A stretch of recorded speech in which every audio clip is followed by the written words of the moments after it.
Andrew Jackson challenges the witch.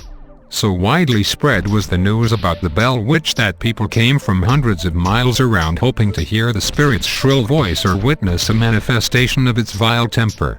When word of the haunting reached Nashville, one of its most famous citizens, General Andrew Jackson, decided to gather a party of friends and journey to Adams to investigate. The general, who had earned his tough reputation in many conflicts with Native Americans, was determined to confront the phenomenon and either expose it as a hoax or send the spirit away. A chapter in M.V. Ingram's 1894 book, An Authenticated History of the Famous Bell Witch, considered by many to be the best account of the story, is devoted to Jackson's visit. General Jackson's party came from Nashville with a wagon loaded with a tent, provisions, etc., bent on a good time and much fun investigating the witch. The men were riding on horseback and were following along in the rear of the wagon as they approached near the place, discussing the matter and planning how they were going to do up the witch. Just then, traveling over a smooth level piece of road, the wagon halted and stuck fast. The driver popped his whip, whooped and shouted to the team, and the horses pulled with all of their might, but could not move the wagon an inch. It was dead stuck as if welded to the earth. General Jackson commanded all men to dismount and put their shoulders to the wheels and give the wagon a push, but all in vain. It was no go. The wheels were then taken off, one at a time, and examined and found to be all right, revolving easily on the axles.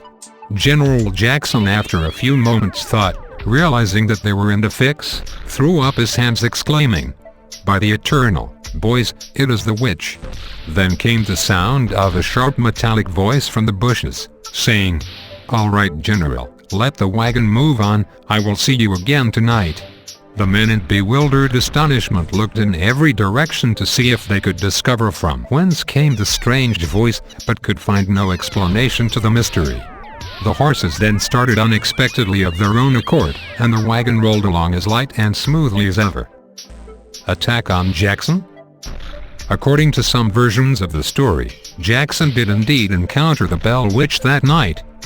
Betsy Bell screamed all night from the pinching and slapping she received from the witch, and Jackson's covers were ripped off as quickly as he could put them back on, and he had his entire party of men were slapped, pinched and had their hair pulled by the witch until morning, when Jackson and his men decided to hustle it out of Adams.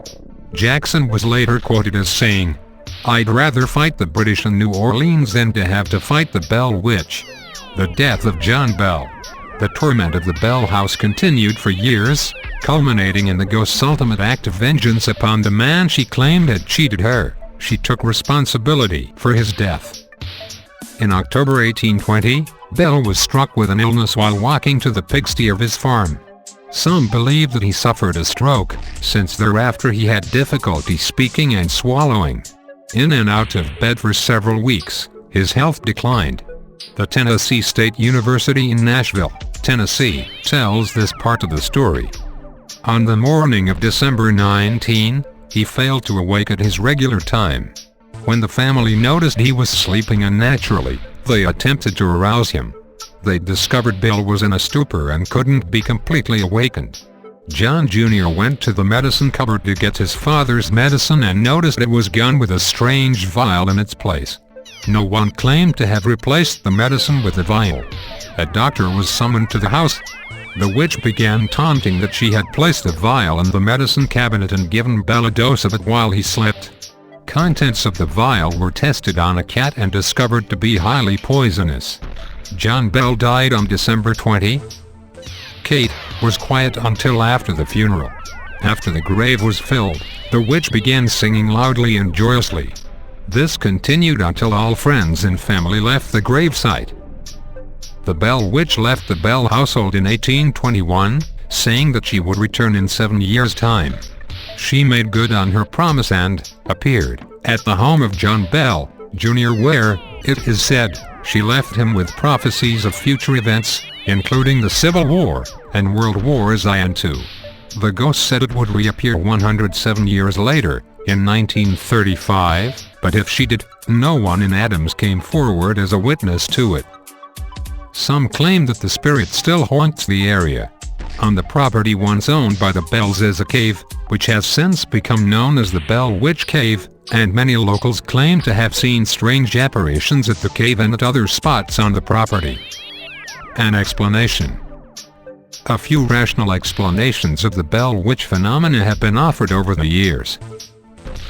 The haunting, they say, was a hoax perpetrated by Richard Powell, the schoolteacher of Betsy Bell and Joshua Gardner, with whom Betsy was in love. It seems Powell was deeply in love with the young Betsy and would do anything to destroy her relationship with Gardner.